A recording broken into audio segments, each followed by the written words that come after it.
You look hot, son. Oh, thank Oh, you. how's that, buddy? A lot better. All right, so what was the next?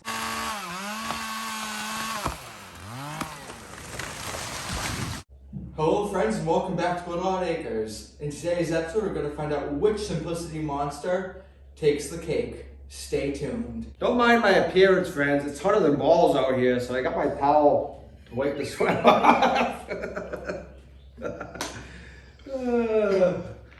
So in today's video, we're going to be discussing 3 Simplicity top dog garden tractors, comparing them, discussing them, and at the end of the video, we'll tell you which one we think comes out on top.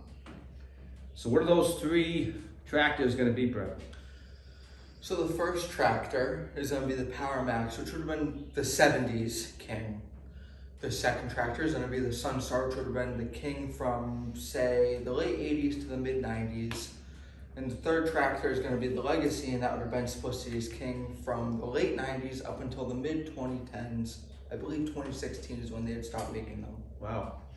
So we're talking like probably about an 8-year run for the PowerMaxes, about a 10-year run for the Sunstars, and I believe maybe like a 17 or an 18-year run for the Legacy tractors, which is a whole bunch of different variations of each one.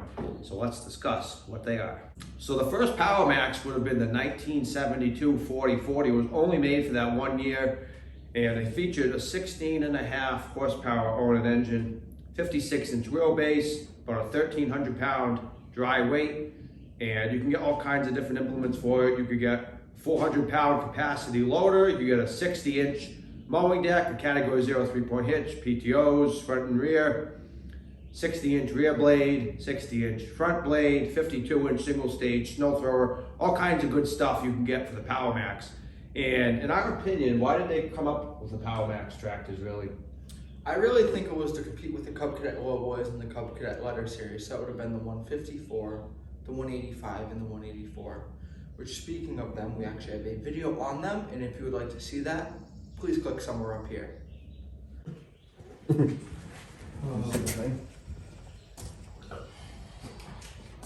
You look hot, son. Oh, thank Oh, you. how's that, buddy? A lot better. All right, so what was the next PowerMax on the list? The next PowerMax would be the 4041, which would have been from 73, and which would have been only 73 and 74. And the main reason they introduced this was because they wanted more power. And so this now featured a 19.5 horsepower Onan engine, but everything else is pretty much the same as the 4040, correct? I believe so. They did have a heavier duty front axle. I'm not sure if that was introduced in some of the 4041s or if it's exclusive to the 9020, which is what we're going to discuss next. So the final version of the PowerMax would have been the 9020, which is what Brett's sitting on right now. And this also featured a 19.5 horsepower Onan, just like the 4041. And it was made from 1975 to 1980, so about 5 years, so the longest run of any of the PowerMaxes. And it also had a heavier duty, beefier front axle assembly than the earlier PowerMaxes had. So I think it's worth mentioning, Brett, that the PowerMaxes did come in other brands other than Simplicity. This video is specific to Simplicity top dogs, but quickly let's mention what else could you find under the PowerMax name? So you could have found quite a few things. You obviously could have found Alice Chalmers. You would have had the 616, the 620, and then the 720. Which would have kind of mirrored the 4040, 4041, 9020. The only difference is that they were denoted based on horsepower, so 16, 20, 20, which I think fits a little bit better. And you also would have had the Montgomery Ward's Twin 20, which would have been white and blue, but basically the same as the Simplicity or an Alice Chalmers. Very cool. So next up, let's talk about the Simplicity Sunstars. They were made for approximately 10 years, from 1987 up until 1997. And they offered 4 different horsepower models through those years: the 14 horsepower, the 16, 18, and the 20 horsepower. The 14 horsepower was only made for about 2 years, from 1988 until 1989, and it featured a single-cylinder Kohler Magnum 14 horsepower engine. Weighed in about 800 pounds, had a 51-inch wheelbase, 16 by 6.5 by 8 front tires, 23 by 8.5 by 12 rear tires, and some of the attachments included a 42-inch 3-blade mower deck, a 42-inch single-stage snow thrower, and a 46-inch two-stage snow blower. So next up would have been its slightly bigger brother, but still ultimately not making the cut, the 16. So this would have had a 16 horsepower twin cylinder Kohler? Nope, still a single cylinder. Really? Or not. Yep. And this would have been same weight, same height, same width, all of that. Its real big difference was that it was more powerful, but it still wasn't really deemed powerful enough. So it was only offered from 1988 to 1990, where it was discontinued. Another big difference from the 16 to the 14 was instead of just the 42-inch mower deck, you can now get either a 42 or a 48-inch mower deck for the 16 horsepower model. So what would the third Sunstar have been? That would have been the Sunstar 18, which from 87 to 94 would have featured a two-cylinder Kohler Magnum making 18 horsepower. But in 95, they swapped it out for a Briggs & Stratton Vanguard engine, which still would have been two-cylinder and still making 18 horsepower. So they offered two different choices of engines, as he said, for the 18s. And the total run for this tractor was about 10 years, from 87 until 97. So you could just see how much more important that extra horsepower is to the consumer. I'm going to guess the 14s and 16s did not sell nearly as well as the 18s and the 20s, which we're going to discuss next. But it goes to show, as we've said in other videos time and time again, people want bigger horsepower. And I think that's why Simplicity realized that was the case, and they made this tractor for a much longer period than the smaller variants. So what were some of the features of the 18s? So the biggest difference from the 18 to the smaller ones would have been that now it had 10.5-inch rear tire width instead of 8.5. So it would have been a little bit wider, which would have helped with traction in really any scenario. Wider is normally better. But in terms of implements, they would have been all the same. You still had either your 42 or your 48-inch deck. Woo! It is hot. Huh. Let's talk about the Big 20. So the Big 20 would have also, same as the 18, been offered from 87 to 97. However, this tractor was a little unique. It had a lot of different features that were only available on the 20. Or optional on the Yes. 18s. Yeah, so a lot of them would have either been only available on the 20s, or they would have been optional on the 18s, but they would have been standard equipment on the 20s. And what would some of those features have been? One of the biggest ones is actually right below me. It would have been a differential lock. You also had the 2-speed axle standard on the 20s. And the other big difference on the 20s versus the 18s, 16s, and 14s was the power steering came standard on the 20s. So those three things, power steering, the diff lock, and the 2-speed axle, really made the 20 stand above the others, head and shoulders. There were some other differences too that the 20s made that were unique. Well, the big one would have been the engines. So from 87 to 93, they would have featured a 20 horsepower Kohler Magnum. And then from 94 to 97, they would have had a 20 horsepower Kohler Command. Another interesting thing to note is that the Kohler Magnums would have been 770 cc's, whereas the Kohler Commands would have only been 622. Now that's a big difference, 622 to 770. And they're both 20 horsepower Kohler engines. I've never had a Command, but I'll tell you this, the Kohler Magnums have a deep rumble, and they really have a lot of power. I've owned a few tractors with Kohler Magnum engines, and they're a good engine. Let us know in the comments if you prefer a Kohler Magnum or a Kohler Command, and why.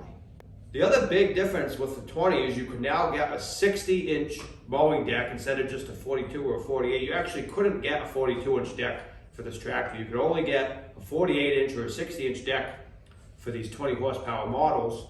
And when you got that bigger 60-inch deck, they sold the tractors with bigger back tires, which were 26 by 12 by 12, which I do not believe were available on the smaller horsepower Sunstars. So between the bigger tires, the diff lock, power steering, 2-speed axle, deck size, engine, there was really a whole lot of features on the 20 that would have made it the, in my opinion, head and shoulders choice of the Sunstar line. Just like the PowerMax, they sold the Sunstars under lots of different brands. Chevrolet would have been my personal favorite, the Dutz Ultimas. So you had the 1918 and the 1920, and these would have been lime green. In my opinion, they looked really cool. They look they look ready to do some serious business. And that would have been from the German Dutz company, hence the weird green color. What other companies did they sell the Sunstars under? They sold it under Agco Alice as the 1920H. For hydrostatic. Yes. And they had also sold it under Massey Ferguson as the 2920. Very cool.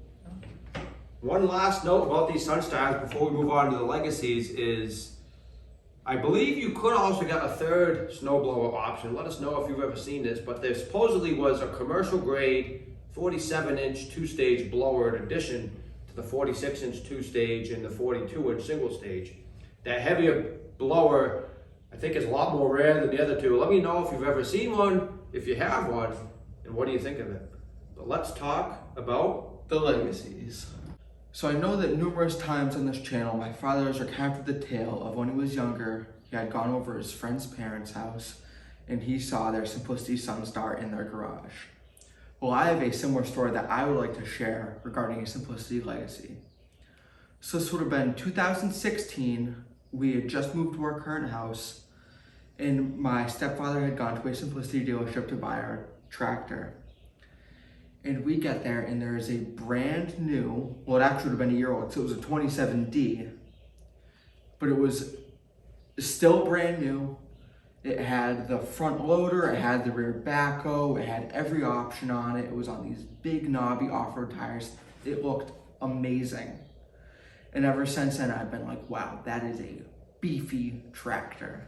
I've never actually heard this story before. Really? Well, you can ask Vinny, he was there. I believe you. It's just, I've never heard it. Really? So I guess what Brett's trying to say is a legacy is in his future. I made the Sunstar and the PowerMax come into my future, and I think you need to make a 27D come into your future. So unfortunately, at the moment, my father does not have a Simplicity legacy. However, we're still going to talk about them nonetheless. So the legacies were made, I believe, for about an 18-year period, as Brett mentioned earlier, from the late 90s all the way up till 2016. I believe it was like 98 to 2016. And in that time, there was a number of different variations. I believe there was about 8 different variations of the legacy tractors, ranging anywhere from 20 all the way up to 27 horsepower with gas and diesel models. So the very first of the legacies would have been the Legacy 20 and then the Legacy 20 LC, which were made from 98 until I believe 2003, so about a 5-year run. What engine would those have featured? Those would have featured the exact same 20 horsepower core command that was in the later Simplicity Sunstars. So as far as physical features and specs, they would have been pretty similar in size to a Simplicity Sunstar. However, they had a much different look. One thing we forgot to mention earlier is that the Sunstars and the PowerMaxes utilized hydrostatic Sunstrand transmissions, and that is again the case for the Simplicity Legacies. They featured a Sunstrand U hydrostatic transmission. The Legacy 20 would have been a 55-inch wheelbase. It weighed just over 800 pounds. It had a 20 horsepower engine, as Brett said. And what were some of the different implements you could get with the original Legacy? So you actually could have got quite a few different implements. So you could have got a 48, a 54, or a 60-inch mower deck. You could have got a 60-inch front plow. You could have got a 47-inch two-stage snow blower, which I believe would have been pretty similar to the commercial blower for the Sunstars that my father had talked about earlier. And then you also could have gotten a front loader and a quick way rear backhoe for the tractor. Wow, pretty impressive. Yeah. So the next Legacy down the line would have been the Legacy 23, which was made from 2001 till 2003. And much of the specs were virtually identical to the Legacy 20, other than obviously the bigger 23 horsepower Kohler engine. Good? Yeah. All right, so there was some big changes for the next Legacy. What would that have been, Brett? The Legacy 24.5, which would have been made from 1999 to 2003. And the interesting thing with this one is that it was the first diesel Legacy offered. So it would have featured a 3-cylinder, water-cooled Briggs & Stratton diesel. That is pretty cool. It is. First of any of the tractors that we've mentioned so far, of any of the three, yeah, had a diesel engine. So specs are pretty much identical, other than obviously the engine difference. this other specs on the Legacy is pretty similar to the earlier ones, and there is something worth mentioning. The Legacy tractors featured a 6-gallon fuel tank, whereas the Sunstars mostly featured a 4 to 4.25 gallon fuel tank. And the PowerMaxes, despite being physically probably the largest, only featured a 3.8 gallon fuel tank. So if you want to run for a long time, do a full day of mowing, then the Legacy might be the choice for you. So the next up on the list would have been the Legacy 25, which reverted back to the gasoline engine. It featured a 25 horsepower Kohler, and it was made from 98 to 03, I believe. So it was made around the same time as the 24.5. So I'm guessing they offered both a gas and a diesel option for the consumer. And there really isn't much more to say. The specs, again, are very similar to the previous Legacies. So there were some big changes with the next Legacy offered, which would have been from 2004 all the way to 2015. So an impressive 11-year run. And that would have been the Legacy XL27. What was so unique about the XL Legacy? That it would have been the first Legacy ever to be offered with 4-wheel drive. And actually the first Simplicity garden tractor ever to be offered with 4-wheel drive. First one that I'm aware of. If you know of another one earlier than the XL27, let us know. But another big difference is they were no longer using the Sunstrand U transmission. They were now using the Tough Torque K92 hydrostatic transmission in these XL Legacies. So another big change with the Legacy XL27 was they offered it with a longer 58.5-inch wheelbase versus the 55 previous Legacies, and it only came with 26 by 12 by 12 rear tires. Some of the earlier Legacies you could get 26 by 12 by 12 or 23-inch rear tires. So it had bigger tires, longer wheelbase, which meant more room for the operator in the seat compartment, and the 4-wheel drive just made it a real capable machine, in our opinion. So the 2-wheel drive Legacy XL27 would have been about 830 pounds, and the 4-wheel drive would have weighed an impressive 980 pounds, but they both fell quite a bit short of the 1,300 pounds of the Simplicity PowerMax from the 1970s. What was the next Legacy, son?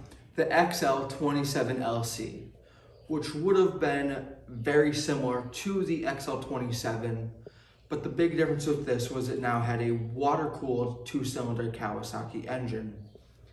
And the only other real difference is that its 4-wheel drive version would have weighed an impressive 1,030 pounds instead of the 980 of the previous XL27. And this would have been offered from 2004 to 2016. Wow, for 12 years. Yeah. So the last Legacy we're going to talk about is the XL27D. So this would have been the diesel version.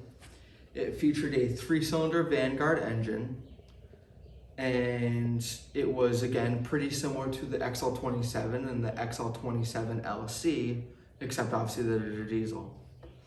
So that is the 8, I believe, models Legacy tractors. All right, so we've talked all about the different series, the models, the features, all that good stuff.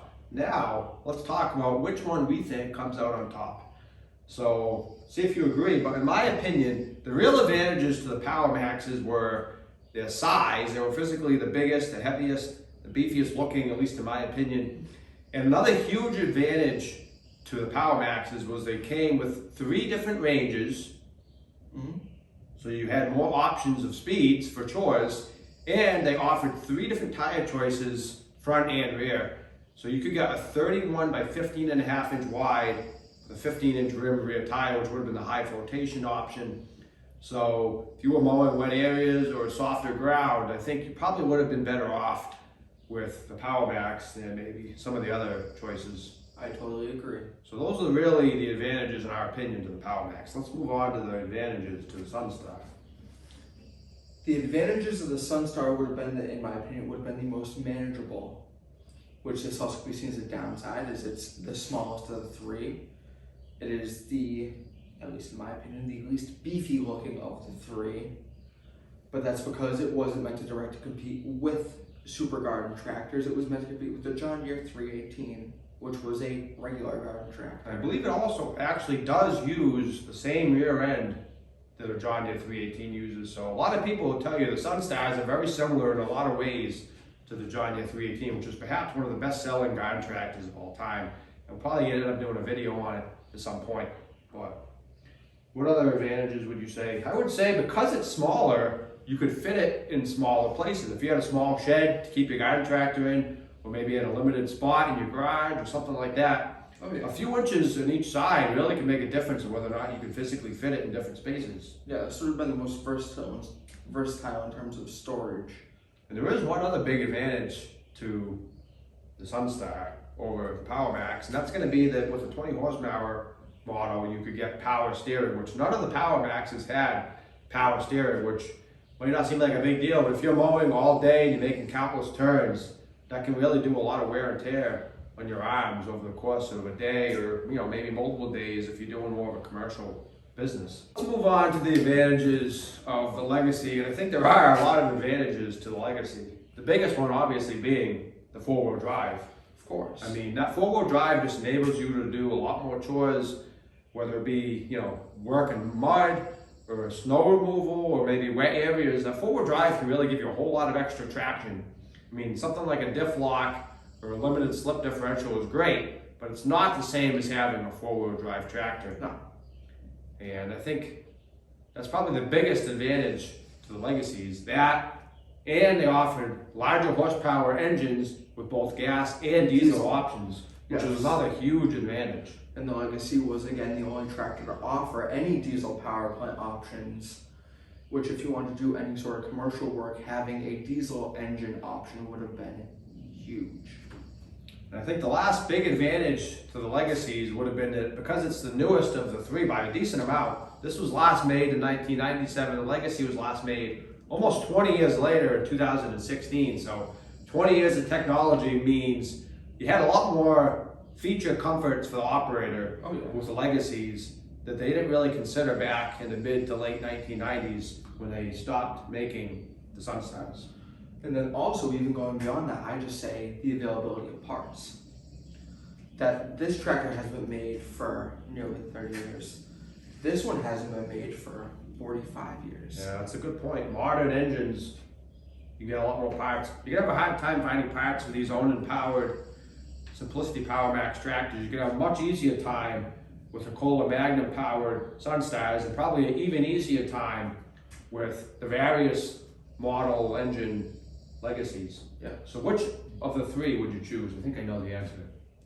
I would choose the XL27D that I saw at Yankee that day. So that's a 4-wheel drive diesel, is that right? Yeah, 4-wheel drive diesel with a loader, with a backhoe, with a mower, with ag tires. At that point, you're really kind of getting comparable to like a subcompact, John Deere 1025 type tractor, maybe a Kubota BX, Yes. a Mahindra Max. You're really moving up into the Scott category, but it still really is kind of a garden tractor. And it's really a sad story that Simplicity closed their doors just recently here, maybe within the last year. But we hope you guys enjoyed this video on which of the Simplicity monsters is the top dog. See you next time.